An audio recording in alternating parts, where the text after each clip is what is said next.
Hello friends, inspire classes के online channel पर आपका पुनः हार्दिक स्वागत है। मैं राहुल धाकड़ इंस्पायर क्लासेस के चैनल पर आपका हार्दिक अभिनंदन करता हूं। जैसा कि हम देख रहे थे 12th फिज़िक्स की क्लास जो थी, उस फिज़िक्स की क्लास में लास्ट जो हमने पढ़ा था वो था हमारे पास, हमने एक क्वेश्चन किया था। क्वेश्चन एक बहुत ही सिंपल सा क्वेश्चन था कि सिद्ध कीजिए कि किसी गोलीय दर्पण की वक्रता त्रिज्या फोकस दूरी की दुगनी होती है, मतलब वक्रता त्रिज्या R2F के इक्वल होती है। इसके हमने दो डेरिवेशन करे थे और दोनों डेरिवेशन, एक तो RBSC बुक का और एक CBSC बुक का, दो डेरिवेशन हमने पुट आउट करे थे। इसके बाद इसी टॉपिक को हम आगे बढ़ाते हुए आज की हमारी क्लास को बढ़ाते हैं। आज की जो क्लास है, इस क्लास में हम क्या पढ़ेंगे कि दर्पण सूत्र क्या होता है, उसकी उत्पत्ति कैसे है, उसका डेरिवेशन हमें पढ़ना है। बहुत ही अच्छे से ये डेरिवेशन अपन को पढ़ना है।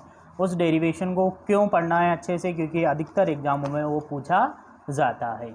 तो देखते हैं, हमारे पास दर्पण सूत्र पढ़ने से पहले हमें दर्पण की एक चिन्ह परिपाटी नाम एक शब्द होता है, चिन्ह परिपाटी।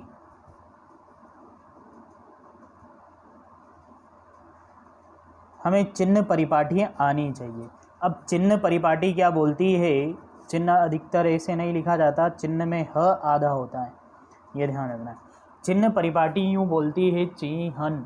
चिन्ह परिपाटी यूँ बोला जाता है कि कोई भी दर्पण है, कोई भी क्या है? दर्पण। जैसे कि अपन एक चीज़ जानते हैं, हमारे पास कोई दर्पण है, सपोज दैट ये दर्पण है, तो इस दर्पण में कोई सा भी दर्पण लो, तो इस दर्पण की खास बात आपको क्या ध्यान रखनी है कि इस दर्पण में, जैसे यदि मैंने ये दर्पण लिया है तो आपको एक सिंप्लीफाई चीज़ क्या ध्यान रखनी है कि सपोज दैट आपको इसको कार्तीय तल से व्यक्त करना है x और y से। अब हमें पता है कि x की जितनी भी दूरियां हैं, यदि इधर लेता हूँ किस में आती है, इधर लेता हूँ किस में आती है, ऊपर जाता हूँ तो x y की दूरियां किस में आती है और नीचे जाता हूँ तो y की दूरियां किस में आती है। ये आपने मैथमेटिक्स में बहुत अच्छे से पढ़ा होगा। यहाँ पर भी जब आप क्या लगाओगे, चिन्ह परिपाटी लगाओगे, तो चिन्ह परिपाटी में आपको सटीक वो का वो ही क्या करना है, फॉर्मूला लगाना है। कैसे लगाओगे कि यदि हमें पता है कि हम क्या करते हैं, यदि लेफ़्ट साइडेड होते हैं, कौन सी साइडेड होते हैं? लेफ़्ट साइडेड होते हैं। तो लेफ़्ट साइडेड की जितनी भी दूरियां हैं, आपको भली भांति पता होनी चाहिए कि लेफ़्ट साइडेड की जितनी भी दूरियां हैं वो सारी की सारी क्या रहती है? नेगेटिव। जबकि राइट साइड की जितनी भी दूरियां हैं वो सारी की सारी क्या रहती है? पॉजिटिव। तो आपको ये भी पता होना चाहिए कि एक्स अक्ष पर इधर रहता है एक्स डैश और इधर रहता है एक्स। तो इधर वाली दूरियां तो सारी किस में आएगी? इधर जब मैं जाता हूं तो सारी दूरियां किस में आती है? पॉजिटिव। और इधर जाता हूं तो सारी दूरियां किस में आती है? नेगेटिव में। तो इधर की दूरियां नेगेटिव और इधर की दूरियां पॉजिटिव। और दूरी का आकलन, एक बात हमेशा याद रखना, दूरी का आकलन, बिंब की दूरी हो या प्रतिबिंब की दूरी हो, कोई सी भी दूरी हो, दूरी का आकलन सदैव कहाँ से किया जाएगा? ध्रुव से करते हैं। कहाँ से करते हैं? ध्रुव से करते हैं। आपको ये बात भली भांति ध्यान रखनी है कि जितनी भी डिस्टेंस का आप क्या करोगे, आकलन करोगे, वो सारा का सारा कहाँ से करोगे?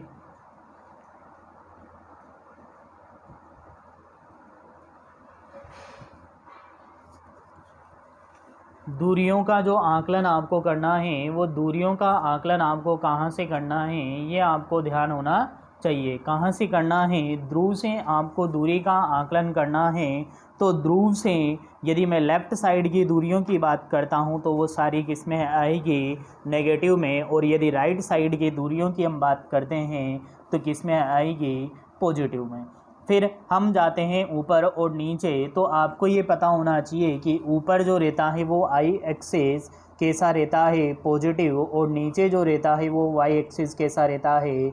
नेगेटिव। तो आपने ये भली भांति देख लिया कि जितनी भी दूरियां हैं वो दो टाइप से हैं। मिरर आपका है, मिरर में ध्यान रखना है, तो क्या ध्यान रखना है कि आपको इधर नेगेटिव तो इधर पॉजिटिव, ऊपर पॉजिटिव नीचे नेगेटिव, ये ध्यान रखना है। उसके अलावा आप डायरेक्टली यदि बोलना चाहो तो डायरेक्टली यूँ भी बोल सकते हो कि मिरर है कोई सा भी, तो उस मिरर को आपको XY प्लेन से कंपैरिजन करना। ये हमारे चिन्ह परिपाटी थी, नॉर्मल सी चिन्ह परिपाटी है। इसी को हम आगे बढ़ाते हैं। आज का जो हमारा टॉपिक है वो टॉपिक है दर्पण सूत्र। एक छोटा सा टॉपिक नहीं बोल सकते हम, थोड़ा लेंथी टॉपिक है। अब हम हमारे टॉपिक को आगे बढ़ाते हैं। तो हमारा टॉपिक आगे बढ़ाने से पहले आपको चिन्ह परिपाटी भी साथ के साथ ध्यान रखनी पड़ेगी।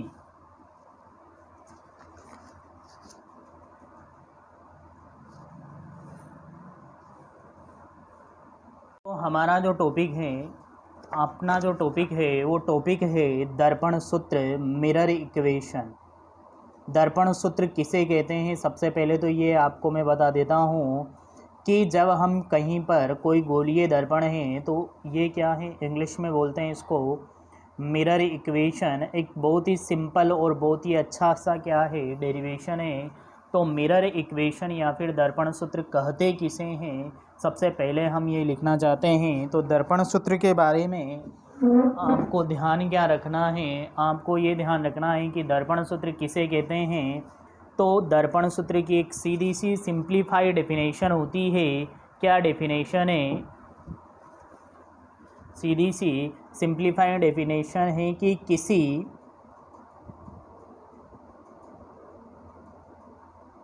गोलीय दर्पण, कोई भी क्या है, गोलीय दर्पण है, किसी गोलीय दर्पण जिसकी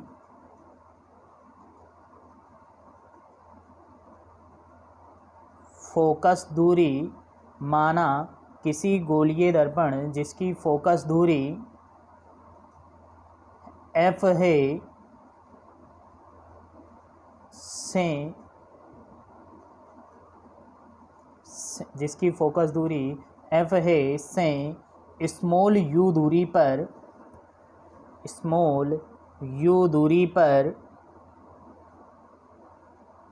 कोई बिंब स्थित है, कोई बिंब स्थित है जिसका प्रतिबिंब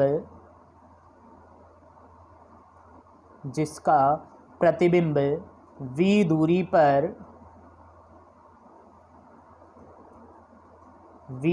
पर प्राप्त होता है, जिसका प्रतिबिंब v दूरी पर प्राप्त होता है।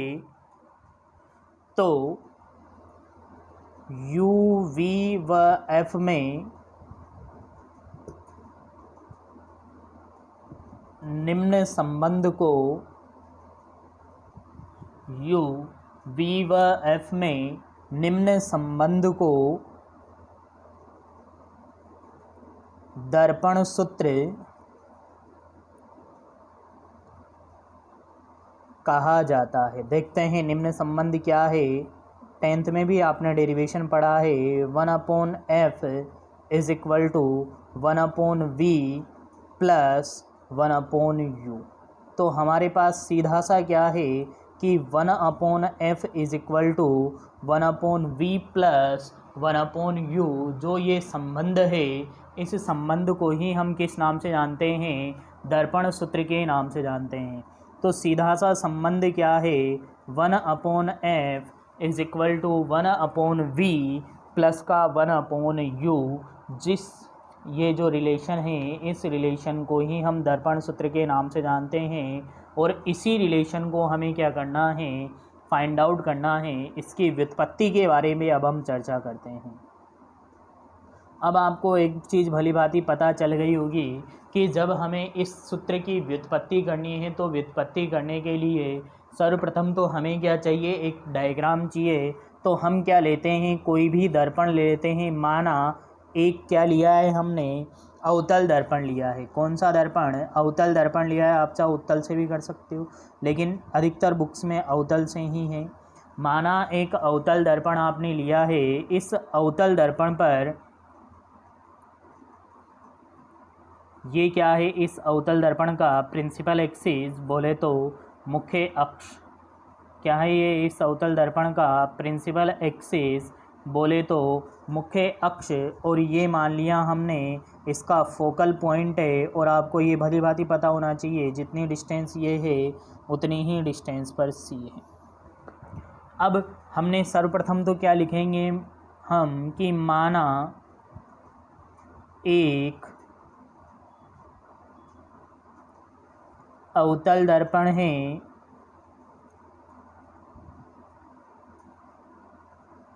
जिसकी फोकस दूरी स्मॉल f तथा वक्रता त्रिज्या माना एक अवतल दर्पण है जिसकी फोकस दूरी स्मॉल f तथा वक्रता त्रिज्या कितनी है, कैपिटल R है। इस के ध्रुव O, तो ये तो क्या थी अपनी स्मॉल f, ये क्या है अपनी कैपिटल R। इसके ध्रुव O से स्मॉल u दूरी पर एक बिंब स्मॉल u दूरी पर एक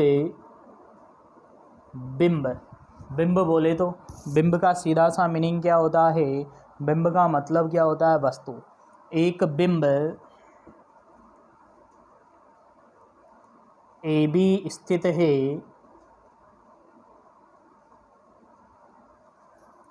यहाँ से, यहाँ पर मैंने सपोज दैट C के बाद आपने क्या ले लिया, कोई बिंब ले लिया। अब ये जो बिंब है, इस बिंब की दूरी कितनी है, स्मॉल u है, कितनी दूरी है, स्मॉल u है O से। फिर इसको आगे बढ़ाते हैं हम, इससे अब हमारे पास प्रतिबिंब बनाना है। तो प्रतिबिंब बनाने के लिए हमें ये पता है कि सबसे पहले किरण जाती है समांतर, समांतर जाने के बाद फोकल बिंदु से होकर गुजर जाती है। पहला तो यही है, हमें रूल्स फॉलो करके डायग्राम बनाना है। और आपको ये पता होना चाहिए कि सी और अनंत के मध्य आ रहा है, इधर अनंत और सी के मध्य आ रहा है, तो डेफिनेटली डायग्राम एफ और सी के मध्य ही बनेगा। तो दूसरी लाइन में गुजारता हूँ कहाँ से, यहाँ से। जैसे ही आप गुजारोगे दूसरी लाइन जो है वो फोकल पॉइंट से गुजार कर जब हम क्या करते हैं, आपतित करते हैं, फोकल पॉइंट से गुजार कर हम क्या करते हैं, ये आपने फोकल पॉइंट लिया, लाइन टेढ़ी नहीं जानी चाहिए, ये आपने फोकल पॉइंट लिया, इस फोकल पॉइंट से गुजारते हुए आपने लाइन को इंटरमीडिएट किया, गई टेढ़ी। इंटरमीडिएट करने के बाद जब हम इन्हें मिलाते हैं तो मिलाने के बाद हमें ये कहाँ मिलती हुई प्रतीत होती है, F और C के मध्य मिलती हुई प्रतीत हो रही है। हमारा प्रतिबिंब कहाँ बन जाता है, F और C के मध्य। ये हमने लिया है AB, तो ये क्या हो जाएगा, A डैश B डैश, यही होगा। अब आपको क्या प्रूव करना है, ये जो प्रतिबिंब की दूरी है, मतलब A डैश से लेकर यहाँ तक, ये जो प्रतिबिंब की दूरी है ये कितनी दूरी है, स्मॉल v। AB स्थित है जिसका परावर्तन के बाद स्मॉल v दूरी पर, आपको एक चीज़ भली बात ही पता चल गई, वास्तविक है उल्टा व छोटा प्रतिबिंब, वास्तविक उल्टा व छोटा प्रतिबिंब A dash B dash, A dash B dash प्राप्त होता है। हम जैसे जैसे डायग्राम बना रहे हैं वैसे वैसे हम लिख रहे हैं, आपको भी यही करना है, साथ के साथ चलना है, डायग्राम बनाते जाओ और लिखते जाओ। तो इसी को हम आगे बढ़ाते हुए चलते हैं। तो हमने देखा कि हमारे पास एक प्रतिबिंब और ये मिल गया। अब हमें क्या करना है, तो इसी डायग्राम को देखते हुए हम क्या लिखेंगे, तो सिद्ध करना है, क्या सिद्ध करना है, 1/f is equal to 1/v plus 1/u। बहुत ही छोटा सा डेरिवेशन है, ज़्यादा कुछ विशेष इसमें नहीं है। अब हमें क्या ध्यान रखना है कि हमारे पास आँखों के सामने डायग्राम होना चाहिए। सपोज दैट मैंने इस पॉइंट को M और इस पॉइंट को N नाम दे दिया। हमें पता है कि हमने जो माना एक अवतल दर्पण है और इस अवतल दर्पण का द्वारक भी हमने क्या लिया है, कम लिया है। छोटे द्वारक का एक क्या है, अवतल दर्पण। छोटे द्वारक का मतलब ये जो लाइनिंग है ये ऐसे हैं, तो मतलब लगभग क्या है, इक्वल है। लगभग क्या है, द्वारक इसका कम होने का मतलब क्या है कि इसका झुकाव बहुत ही क्या है, कम। मतलब ये एक स्ट्रेट लाइन के रूप में वर्क कर रहा है। ठीक है, द्वारक कम है मतलब MON सीधी रेखा मान सकते हैं। अब देखते हैं, अब हमें इसमें क्या करना है, प्रूव करना है कि F ये वाली डिस्टेंस, U ये वाली डिस्टेंस, V ये वाली डिस्टेंस। अब इसमें प्रूव करना है आपको, तो प्रूव करने के तरीके क्या हैं। आपके यहाँ 4 ट्रायंगल दिखाई दे रहे हैं। Triangle number first, triangle number second, triangle number third और ट्रायंगल नंबर 4। ये F पॉइंट है। तो एक ट्रायंगल तो ABF है, FMO है, इसको हमने स्ट्रेट मान लिया। स्ट्रेट मानते ही ये हो गया, ये लो स्ट्रेट मान लिया। ठीक है, तो आपको क्या ध्यान रखना है कि हमारे पास 4 ट्रायंगल है। इन चारों ट्रायंगल को मैं सर्वांगसम सिद्ध करूँगा। 10th क्लास में हमने सर्वांगसम सिद्ध किया था, तो इन चारों ट्रायंगल को हम क्या करेंगे, सर्वांगसम सिद्ध करेंगे। और सर्वांगसम सिद्ध करने के बाद हमारे पास एक नया रिलेशन आएगा, उस रिलेशन को हम अप्लाई करेंगे। तो सर्वांगसम सिद्ध की पहली बात, तो सर्वांगसम सिद्ध करने के लिए कम से कम 3 चीज़ें चाहिए। साइड एंगल, साइड सास बहु रूल देखें आपने 10th क्लास में। उन 10th क्लास के रूल्स को आपको फॉलो करना है और इन्हें सर्वांगसम सिद्ध करना है। अब सर्वांगसम सिद्ध तो मैं कर दूं, बहुत आसान है, ज़्यादा कुछ नहीं है।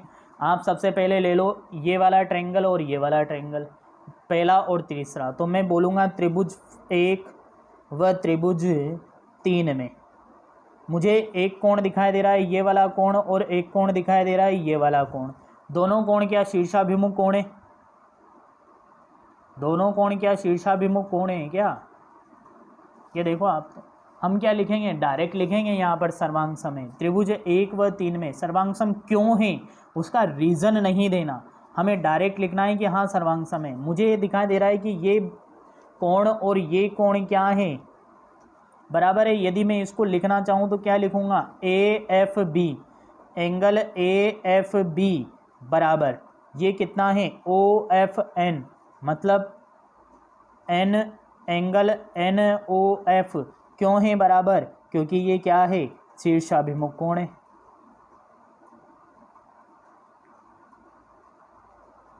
शीर्ष सर्वांगसम या फिर समरूप दोनों सिद्ध कर सकते हो आप। हम समरूप सिद्ध करेंगे, यहाँ पर गलती होगी, वो सर्वांग समरूप सिद्ध करेंगे। एंगल AFB, एंगल NOF, दो एंगल, ये कितना है 90 डिग्री, ये कितना है 90 डिग्री। तो मैं लिखूँगा एंगल B बराबर एंगल O बराबर 90 डिग्री। अब मुझे एक चीज़ बता दो, जब त्रिभुज के दो कोण, कोई भी दो त्रिभुज हैं, उन दोनों त्रिभुज के जब दो कोण बराबर है तो तीसरा तो ऑटोमेटिकली बराबर होगा, क्योंकि 180 उनका सम होता है। जैसे मेरे पास ये एक त्रिभुज है, ये हमने कल्पना करी है, ये त्रिभुज है, ये कितना है 60 डिग्री है, ये कितना है 60 डिग्री है, ये कितना है 60 है, ये कितना है 60 है, तो डेफिनेटली तीसरा भी कितना होगा, 60 होगा ना, क्योंकि जब दो बराबर है तो तीसरा ऑटोमेटिकली क्या होगा, बराबर। इसका मतलब तीनों कोण क्या हैं, बराबर हैं, तीनों कोण बराबर हैं। अतः त्रिभुज कैसे होंगे, समरूप होंगे। त्रिभुज कैसे होंगे, समरूप होंगे, मतलब एंगल फर्स्ट और एंगल थर्ड दोनों एक दूसरे के क्या होंगे, समरूप। तो अर्थात मैं क्या लिखूँगा, अर्थात त्रिभुज 1 व त्रिभुज 3 समरूप हैं। क्या है, समरूप हैं। तो जब समरूप हैं तो आपको ये भली बात ही दिखाई दे रहा होगा कि इस डायग्राम में आप देखो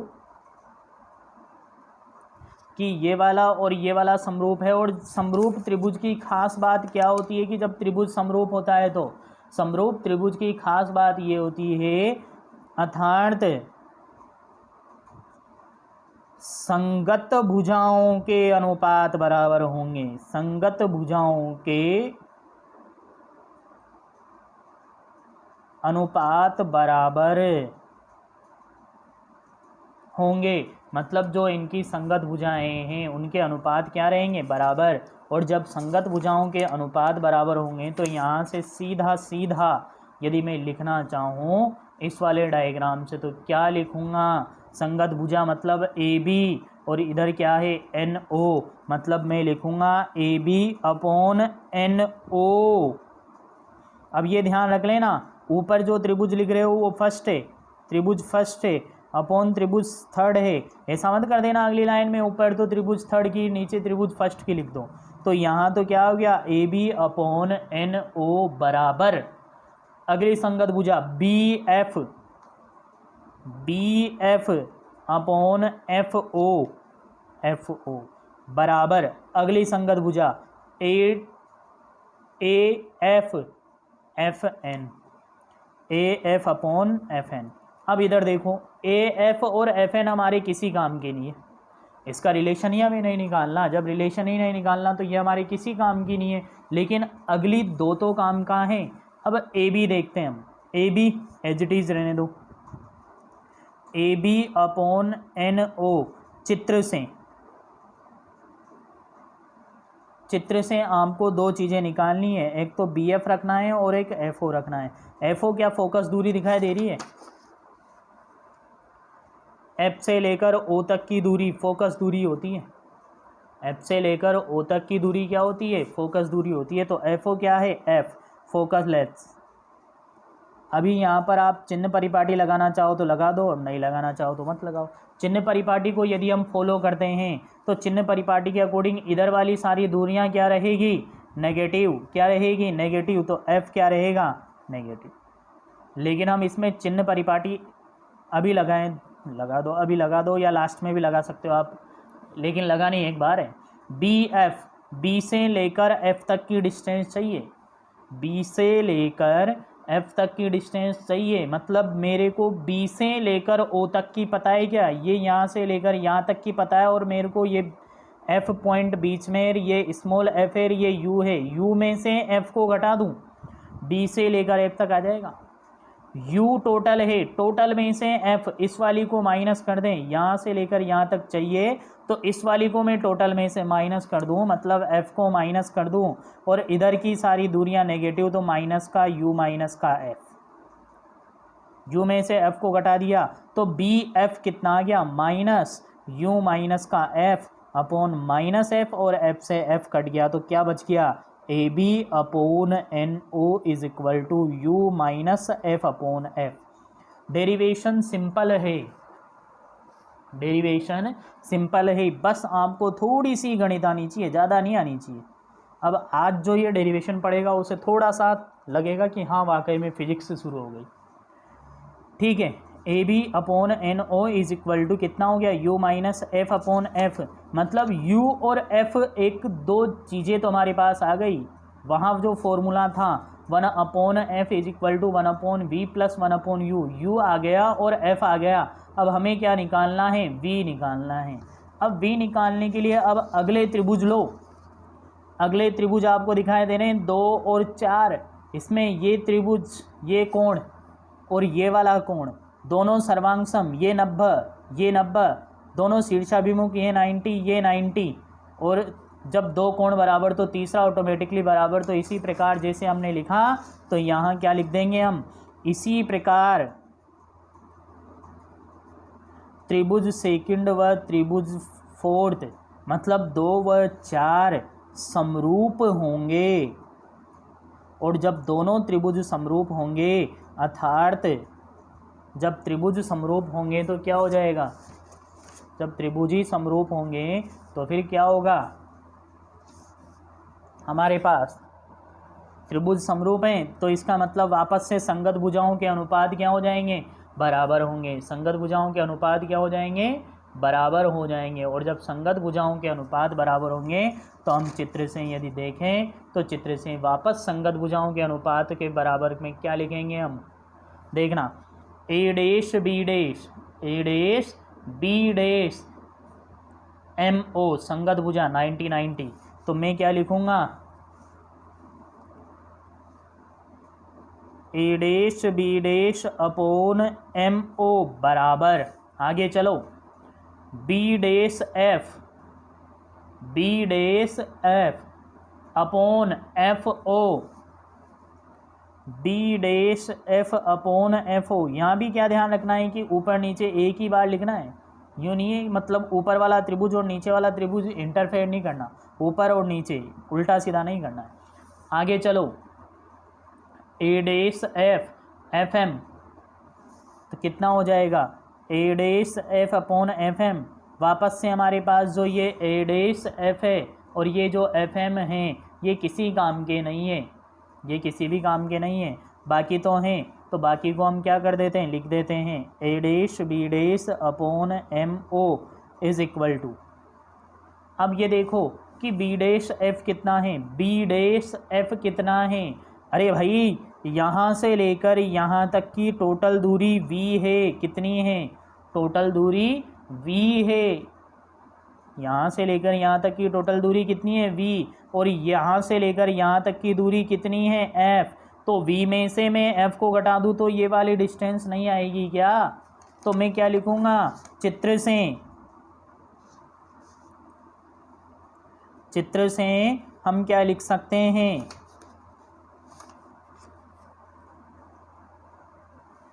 चित्र से हम क्या लिख सकते हैं, B dash F is equal to V minus F, लेकिन ये कैसे, माइनस चिन्ह परिपाटी हमने लगा दी और F हो तो ऑलरेडी कितना है, माइनस का F है। अब इसी सूत्र को हम क्या करते हैं, आगे बढ़ाते हैं, तो यहाँ से कितना हो जाएगा, minus V minus F upon minus का F, माइनस से माइनस कट गया, A dash B dash upon MO is equal to V minus F upon F। ये हो गए हमारे पास समीकरण नंबर 2 और ये थी समीकरण नंबर 1। ये हमारे डेरिवेशन का बहुत छोटा सा आधा डेरिवेशन खत्म हुआ है अभी, इसी डेरिवेशन को हम आगे बढ़ाते हैं। स्क्रीनशॉट जिसको लेना हो ले सकते हो।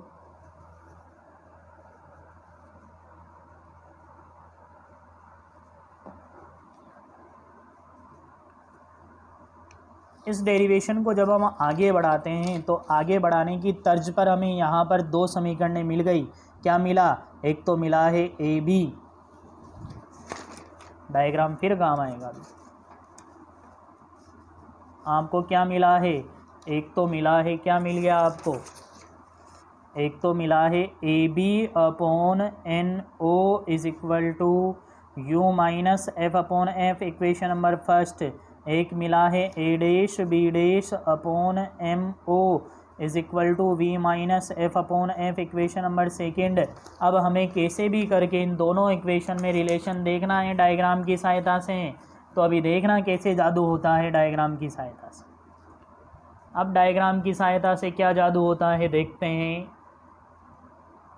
ये हमारा डायग्राम, इस डायग्राम में यदि मैं आपसे यूं पूछूं कि क्या ये AB MO के बराबर होगी, क्योंकि ABOM एक आयत है, तो मैं यूं लिखूं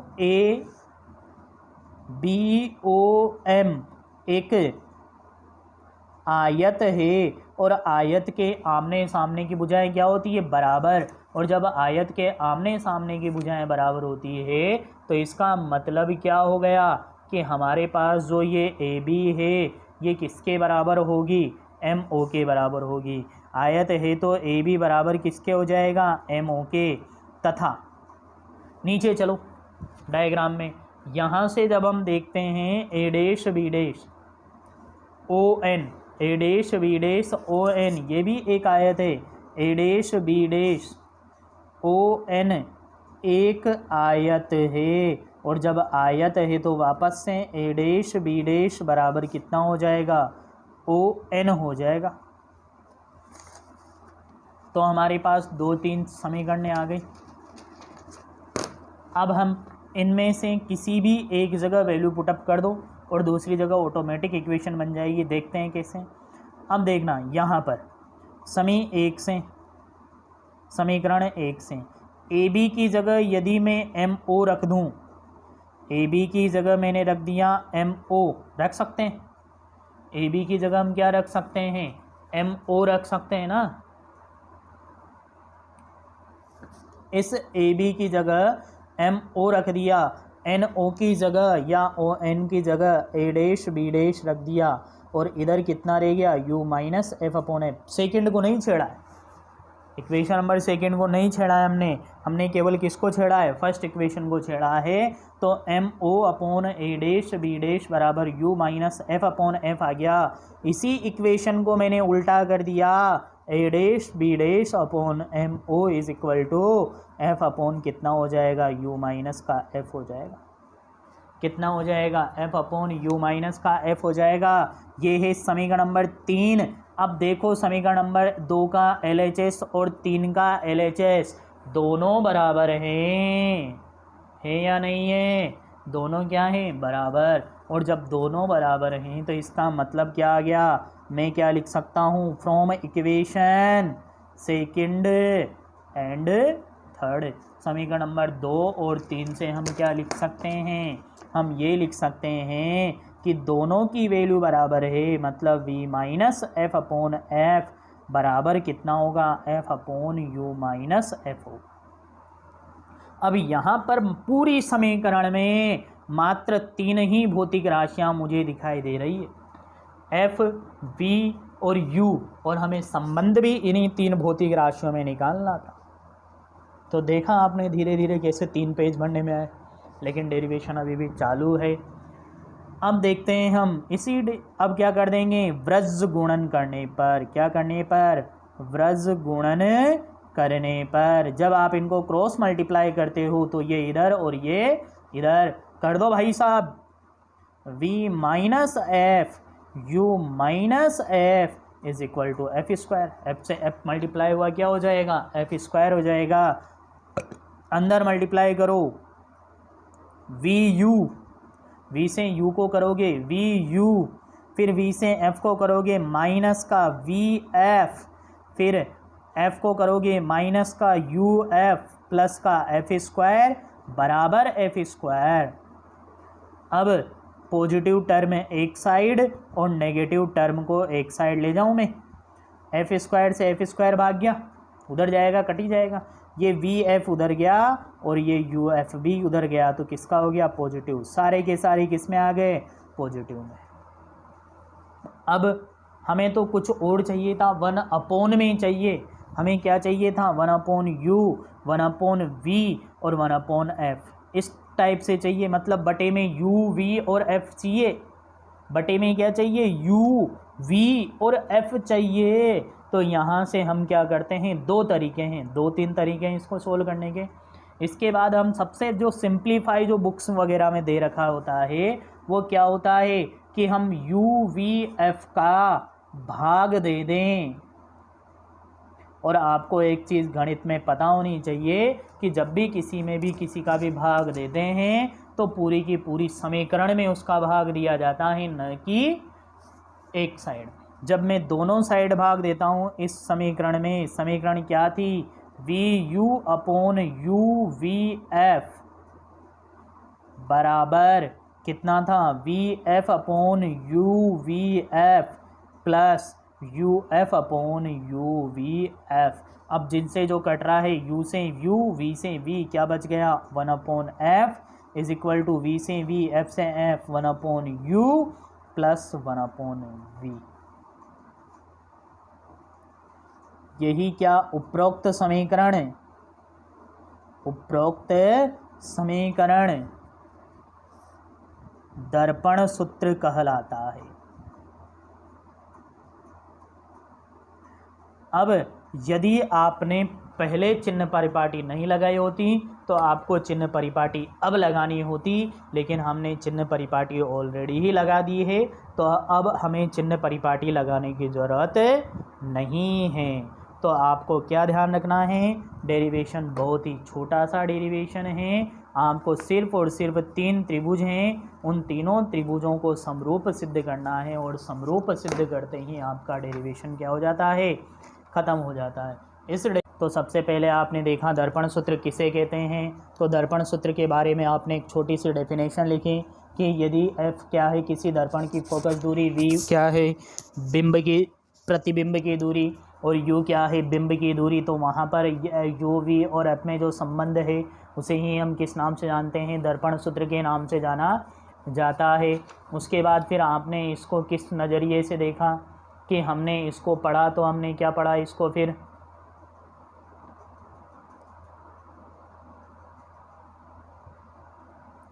फिर हमने देखा कि दर्पण सूत्र के बाद हमने एक डायग्राम बनाया। उस डायग्राम में हमने C और अनंत के मध्य वस्तु रखी जिसकी इससे दूरी कितनी थी, u थी। अब डायग्राम थोड़ा सा कचरा हो गया, पहले ज़्यादा स्पष्ट था। जैसे जैसे मैं थ्योरी लिखता गया वैसे वैसे डायग्राम बनाते हम चले गए। 1/f बराबर 1/u 1/v हमें सिद्ध करना था। इसे सिद्ध करने के लिए हमने क्या किया, हमने 4 ट्रायंगल माने, फर्स्ट, सेकंड, थर्ड और फोर्थ। बारी बारी से हमने 2-2 ट्रायंगलों को समरूप सिद्ध किया और समरूप सिद्ध करके उनकी संगत भुजाओं का अनुपात निकाला। पहले हमने 1 और 3 को समरूप सिद्ध करके एक u और f में रिलेशन निकाला। 2 और 4 को समरूप सिद्ध करके v और f में रिलेशन निकाला। फिर इन दोनों रिलेशनों को बाद में इस त्रिभुज में हमने ये देखा कि ये और ये वाली भुजा क्या है कि बराबर है। क्यों बराबर है, आयत है, यहाँ पर भी एक आयत बन रहा है, तो आयत में आमने सामने की भुजाएं क्या होती है, बराबर होती है। तो इस प्रकार से हमने एक क्या किया, समीकरण ली। समीकरण लेने के बाद दोनों इक्वेशन बराबर हो गई। ये ध्यान रखना है, उल्टी सीधी हो रही है बराबर, डायरेक्ट मत कर देना। डायरेक्ट करते हैं f से f कट जाएगा, डायरेक्ट नहीं करनी, उल्टी सीधी होके बराबर हो गई। फिर उसके बाद हमने देखा कि यहाँ पर रिलेशन आया, एक किस में बटे में नहीं आया, डायरेक्ट आ रहा है। तो यहाँ पर एक स्पेशल टर्म हमने देखी कि हमने u v और f का क्या कर दिया, पूरे समीकरण में भाग दे दिया। लेकिन मैं इसको एक और अंदाज से आपको समझा देता हूँ। एक और अंदाज से कैसे समझते हैं, देखना दोस्तों। u v बराबर कितना है, v f प्लस का u f है। मैं यहाँ से f को कॉमन ले लूँ, f कॉमन लेते ही कितना हो गया, यहाँ v और ये कितना बच जाएगा, u बच जाएगा, इधर v u है। इस f को इधर लाता हूँ तो 1/f हो जाता है, v u अपॉन f और ये v प्लस का u। अब इसको यहाँ 1/f और इसको बटे में ले गया, v plus u upon v u हो गया। फिर यहाँ से कितना हो जाएगा, सेपरेट कर दो, v upon V U plus का V U upon V U, u से u, v से v कट गया तो क्या बच जाएगा, 1/u प्लस का 1/v। तो यदि बाई चांस आपको क्या नहीं आए कि हमें किस टर्म का भाग देना है, वो यदि आपको नहीं आता है तो आपको कैसे कर देना है, इस प्रकार से इसको सोल्व कर देना है। साथ में आपको ये भी बता देता हूँ इससे अधिकतर क्वेश्चन कैसे पूछे जाते हैं। हमारी कोचिंग की जो बुकलेट है, उस बुकलेट में लास्ट जितने भी हैं लगभग 2000 देख लेते हैं हम। इसमें मेरे ख्याल से जहाँ तक है 2020 तक के पूरे क्वेश्चन आंसर लिखे हुए हैं। 2012-13 से लेकर 20 तक के पूरे क्वेश्चन आंसर लिखे हुए हैं। और इन क्वेश्चन आंसरों में इस चैप्टर से देखते हैं हम किस किस टाइप से इसके क्वेश्चन पूछे जाते हैं। तो इसका जो अध्याय है चैप्टर नंबर 9 किरण प्रकाशिकी, तो इसमें सबसे पहले तो ये रहा, एक क्वेश्चन पूछा गया है। क्या क्वेश्चन पूछा गया है वो मैं आपको बता देता हूँ कि एक अवतल दर्पण, क्या बोला गया है कि एक अवतल दर्पण के लिए बिंब दूरी u, प्रतिबिंब दूरी v और फोकस दूरी f में संबंध निकालिए। तब आपको ये डेरिवेशन एज इट इज़ रखना है, केवल संबंध लिखना है। 1 नंबर का क्वेश्चन है, केवल संबंध लिखना है। तो हम क्या लिखेंगे, 1/f बराबर 1/v प्लस 1/u लिख के हम क्या कर देते हैं, काम ख़त्म कर देते हैं। यहीं पर हम देखते हैं, यहाँ पर एक बार पहले भी ये पूछा जा चुका है, 3 नंबर का क्वेश्चन था, पूरा का पूरा डेरिवेशन पूछा है कि अवतल दर्पण द्वारा प्रतिबिंब रचना का किरण चित्र। जो फ़ोटो हमने बनाया वो फ़ोटो आपको बनाना है, किरण चित्र बनाकर बिंब की दूरी u, प्रतिबिंब की दूरी v और फोकस दूरी f में संबंध स्थापित कीजिए। तो ये ध्यान देना है कि इसमें इस प्रकार से क्वेश्चन आते हैं। एक क्वेश्चन ये था, फिर हमने एक ये रहा कि अवतल दर्पण के लिए किरण चित्र बनाइए। अवतल दर्पण के लिए किरण चित्र बनाकर सिद्ध कीजिए कि दर्पण की फोकस दूरी उसकी वक्रता त्रिज्या की आधी होती है। इस क्वेश्चन को हम लास्ट क्लास में भली भांति पढ़ चुके हैं। अवतल दर्पण के लिए दर्पण समीकरण केवल लिखनी है, और जब विरल से सघन माध्यम में प्रवेश करता है तो तरंगदैर्घ्य आवृत्ति पर क्या प्रभाव पड़ता है, ये एक अपवर्तन की घटना है जिसे हम बाद में पढ़ेंगे।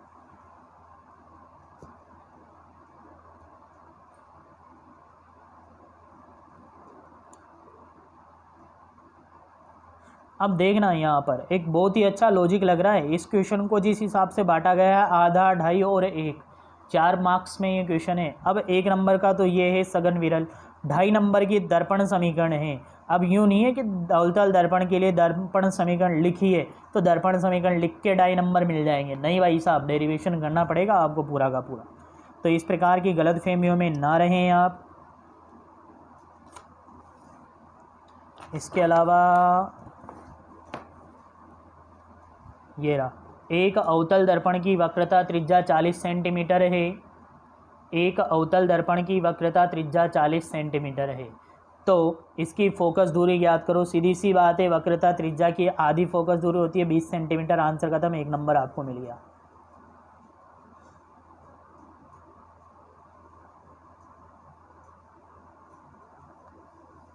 ये रहा, किसी दर्पण की फोकस दूरी वक्रता त्रिज्या में संबंध स्थापित कीजिए। कोई भी पार्श्विक विस्थापन या फिर पार्श्व परावर्तन मैंने आपको समझाया था, उसको लिखना है। किसी दर्पण की फोकस दूरी वक्रता त्रिज्या मतलब r बराबर 2f आपको संबंध स्थापित करना है। तो इस प्रकार से इसके क्वेश्चन अधिकतर एग्जाम्स में बहुत बार पूछे जाते हैं और ये डेरिवेशन 10th क्लास के लिए भी बहुत ज़्यादा उपयोगी है। इसके साथ आज की हमारी क्लास यहीं पर समाप्त होती है।